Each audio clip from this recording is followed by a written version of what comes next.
how to use the Bluetooth table in the living room. So you're going to see 4 buttons here. The first button is power. The next button is play pause. This is lower volume. This is raise volume. To turn it on and off, you're going to press power and hold. The blue light is going to come on. You're going to hear a power on. Bluetooth.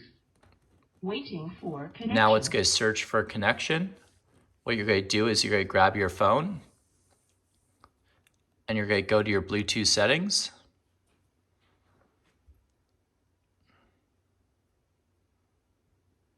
And it's going to show up under Scosche Bluetooth ST.